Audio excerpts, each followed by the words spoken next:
Now, marking the first anniversary of a landmark ruling by South Korea's Supreme Court that called for Japanese companies to compensate Korean wartime forced laborers, a group of lawyers have filed an appeal to the United Nations asking that the issue be swiftly resolved.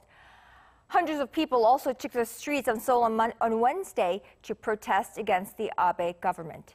Our Kim Hyo-sun has more. 1 year after the Supreme Court's ruling in favor of Korean wartime forced laborers during Japan's colonial rule, the victims, their families, and members of civic groups gathered again. Chun-shik, who was forced to work at Japanese steel mills during Japan's colonial rule of the Korean Peninsula, cried as he listened to voices of support sent by students. You've gone through so much and now you deserve to be happy. So please don't blame yourself and be happy. August 30th, 2019, sincerely, Park Joo-eun. Thank you so much for your support. I have a lot more to say, but I can't, as I'm overcome with emotion. Yang Geum-deok, another victim, cried out, calling for Tokyo's sincere apology. People of Nagoya, Mitsubishi, and Abe, we're waiting for you to sincerely apologize to the Korean people.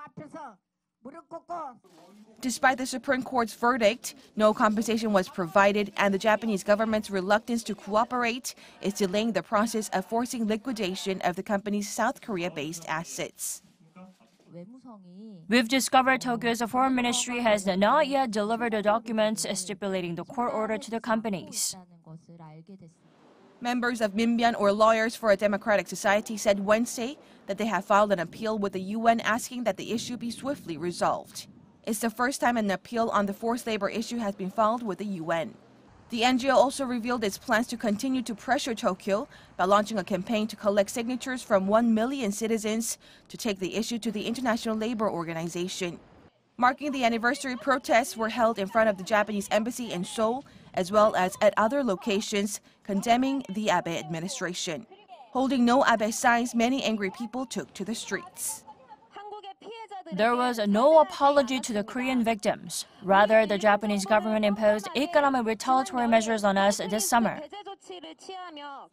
An estimated 261,000 South Koreans were forced to work for little to no pay during Japan's colonial rule of the Korean Peninsula during 1910 to 1945.